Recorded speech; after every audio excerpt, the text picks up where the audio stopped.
ወንጀል እንዳታጋልጥብኝ በማለት ሚስቱን 24 ሰዓት እየደበደበ እንግዲህ ይቺ ልጅ ከዛ ሁሉ ስቃይ በኋላ እንግዲህ ውጭ ሀገር ሂዳም ራሱ ሊተዋት አልቻለም። በቤተሰቦቹ እያስፈራራ እንግዲህ የመስፍን ስራ ታውቃላችሁ።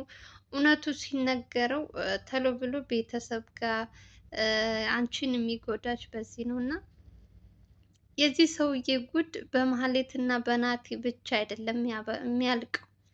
የማህሌትና የናቲ ብር ብቻ አይደለም የሚያንቀሳቅሰው፣ ሌላም ሰው ልክ እንደነ ማህሌትና እንደ ናቲ ያልታዩ ቤታቸው ተዘግቶባቸው እያለቀሱ ያሉ በጣም ብዙዎች አሉና እግዚአብሔር ልክ ለማህሌትና ለናቲ የደረሰላቸው በልዑልና በዘላለም ምክንያት ለእነሱም ለታሰሩት እግዚአብሔር ሰው ይላክላቸው መላእክትና እኔ እንጃ እውነት ምን ያክል የሰው ልጅ እኮ የሆነ ፍላጎት አለው አይደል? የምትፈልጊው ያክል ይህን ያክል ብር ቢኖረኝ ይህን ቤት ቢኖረኝ ብለሽ የሆነ እንትን አለሽ፣ በቃ የምትፈልጊው ፍላጎትሽ። የዚህ ሰው ፍላጎቱ ምንድን ነው? ስንቱን ሰው እያስለቀሰ ስንት አመት ነው ይሄ ሰው የሚኖረው? አይሞትም? አይበሰብስም? እግዚአብሔር ይፍረድበት የእውነት ሌላ ምንም አይደለም። እኔ እግዚአብሔር ይፍረድበት የዚህ ሁሉ እንባ።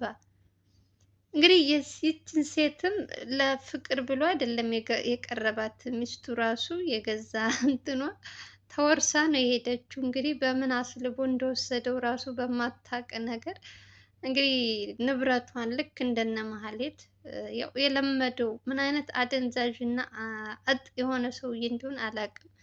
ገንዘብና ገንዘብ ብቻ እያሳደደ መጨረሻው ምን እንደሚሆን አላውቅም። እኔ እውነት መስፍን ተያዘ የሚባልበት ቀን እግዚአብሔር ያሰማን፣ እግዚአብሔር በቅርብ ያድርገው። የስንቶች እንባ ይታበስ። እግዚአብሔር እውነት እግዚአብሔር ቀን አለው፣ እኛ እንቸኩላለን እንጂ እግዚአብሔር በቀኑ ግን ታያላችሁ። ይሄ ሰውዬ በአደባባይ ነው የሚዋረደው። ቅሌቱ ሙሉ አደባባይ ላይ ነው። ይሄ የዚህ ከሱ ጀርባ ራሱ እንግዲህ ብዙ ጊዜ መስፍን ስለምንለው እንጂ አስቻለው የተባለው ሰውዬም በጣም አደገኛና አደገኛ ሁለቱ የሚሰሩት ስራ እንግዲህ አንድ ላይ ተሰማርተው እንግዲህ በዚህ በሌብነት ነው ይሄ ሁሉ ንብረት እያፈሩ ያሉት። ቤት ለእያንዳንዱ ሰራተኛ ከ100 እስከ 200 ሺህ የሚከፍሉት እንግዲህ በማህሌት እና በናቲ ብር ብቻ እንዳልሆነ እንግዲህ የገዛ ሚስቱ ራሱ እያወራች ነው። በጣም ብዙ የተደበቁ ሚስጥሮች ተወርተው የማያልቁ የመስፍን ጉድ እንግዲህ እየወጣ ነው። ምንድን ነው ጉድና ጅራት ከስተኋላ ነው የሚባለው አባባል እውነት ነው። የመስፍን ጉድ ተወርቶም የሚያልቅ አይመስለኝም። እኔ እንጃ እውነት ተይዞ መናዘዝ ያለበትን ከሰውየው ብንሰማ የተሻለ ይመስለኛል። አረ ምን አይነት አረመኔ ጨቦ! ለገዛ ሚስቱ እንግዲህ ሚስቱ ለነገሩ ሚስቱ ለፍቅር ብሎ እንዳልቀረባት መስፍን ሲጀመር በየቦታው አሁን እያንዳንዱ ስታዩ መስፍን ሚስት ባለፈውም የመስፍን ሚስት ተብላ እህቶቿ መጥተው አይታችኋል።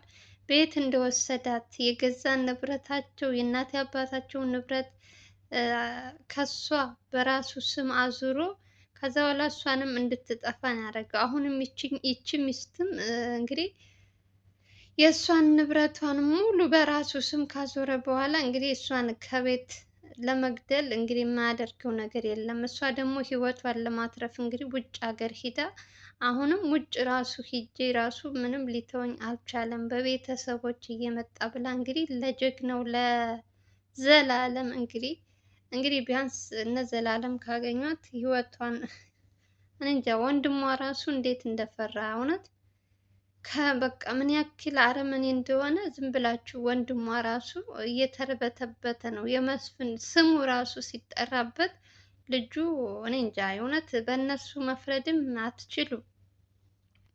እግዚአብሔር አያድርስ ከእንደዚህ አይነት ሰይጣናዊ ሰው። እግዚአብሔር አምላክ የእውነት ክፉ ነገር ያርቅልን። እንደዚህ አይነት ሰው እኔ እንጃ በስመ አብ በምን ልትከላከሉ ትችላላችሁ? ለምንም የሚራራ አይደለም። ሚስት ነኝ ልጅ ነኝ ምንም፣ እሱ ገንዘብ ብቻ እንጂ ለሰው ልጅ ህይወት በፍጹም ይች የዶሮ ጫጩት ታክል ራሱ እንትን አይልም። በቃ ለሱ ተራ ነገር ነው ህይወት ማለት ተራ በቃ ዝም ብሎ ገንዘብ ገንዘብ ገንዘብ እያለ እንግዲህ ገንዘቡ የት እንደሚያደርሰው ይታያል። እንግዲህ ውጭ ሀገር ሂዷል የተባለውም ውሸት እንደሆነ ተደርሶበታል። ደብረ ዘይት ነው ደብረ ዘይት ነው። ትናንት ዕለት ዘላለም ማነው ልዑል ሂዶ የነበረው ደብረ ዘይት ደብረ ብርሃን። ሲጀመር እኔም መጀመሪያም ነግሬያችኋለሁ፣ መስፍን ውጭ ሀገር የሚሄድ እድል የለውም። ፕሮሰሱ ሙሉ ዶክመንቱ ዘላለም ልዑል ጋ ነው ብያችኋለሁ እኮ። ያ ሰካራም ሰውዬ መጠጥ ቤት እየጠጣ የነበረው በስካር መንፈስ ነው። ውጭ ሀገር ሂዷል እያለ እየለፈለፈ የነበረው መጠጡ ነው እያናገረ የነበረው። እሱም አንደኛ ሌባ ነው። ሲጀመር ከመስፍን ጋር ተባብረው የሚሰሩት እንዳለ ወንበዴዎች ናቸው። እያንዳንዱ እየተቀጣ ነው። 100,000 200,000 እየተከፈላት የነበረችው ሰውን ሲያሰቃዩ የነበሩት ወንበዴ እያንዳንዱ እየተቀጡ ነው።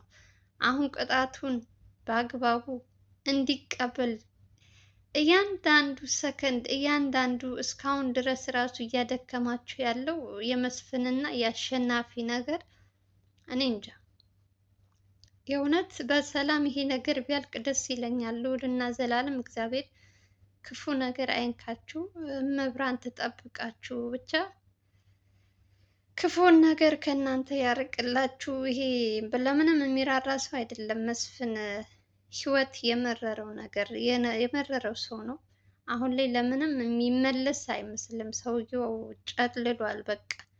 በዛም መሄጃ ዘጋችሁበት፣ ውጭም ለመሄድ መንገድ ዘጋችሁበት። በቃ አሁን እናቱ ጉያ ራሱ ቢገባ የማይለቁት ጀግኖቻችን እንግዲህ የእውነት ስለ እነሱ ተወርቶ ተወርቶ አያልቅም። ሲጀመር ዘላለም ሆነ ልዑልም እንዲሁም ከጀርባ ያሉት በጣም መረጃ የሚያመጡትም እያንዳንዱ ልጆች የእውነት መመስገን አለባቸው። ደግሞ እግዚአብሔር ደግሞ እስካሁን ድረስ የልፋታቸውን ዋጋ እያገኙ ነው። ግን የመጨረሻው ደግሞ መስፍንና አሸናፊ የተባለው ሰውዬ ደግሞ ተይዘው እፍ የሚል እንቅልፋቸውን እውነት የሚተኙበትን እግዚአብሔር ቅርብ ያደርግላቸው በቀኑ። ብቻ ከባድ ነው። የሰው ልጅ ይሄን ያክል ርቀት መሄድ ለገዛ ሚስቱ ነገሩ ሚስት ለሚስትነት አይደለም የቀረባት፣ ያው ገንዘቧን ለመውሰድ ነው። አፍቷን በእሱ ንብረት ካዞረ በኋላ እንደሚያሰቃያትም እንግዲህ እየተናገረች ነው። በዛ ላይ ደግሞ ነፍሰ ጡር ሁና ራሱ እንግዲህ ለምንም እንደማይራራ እንግዲህ ከራሱ አንደበት እየሰማችሁ ነው። እሱ ሲመታት ሲደበድበኝ ነው ነፍሰ ጡር ነበርኩኝ ያስወረደኝ እያለች ነው እንግዲህ። መስፍን ተስፋ የቆረጠ ሰው ስለሆነ አሁንም ከፊት ለፊታቸው እግዚአብሔር ክፉን ያርቅላቸው እንጂ ለምንም የሚመለስ አይደለም። አሁን ደግሞ ይች ልጅ አሁን ውጭ ነበረች፣ ኢትዮጵያ መታለች። ግን አሁንም በደንብ መጠንቀቅ አለባት።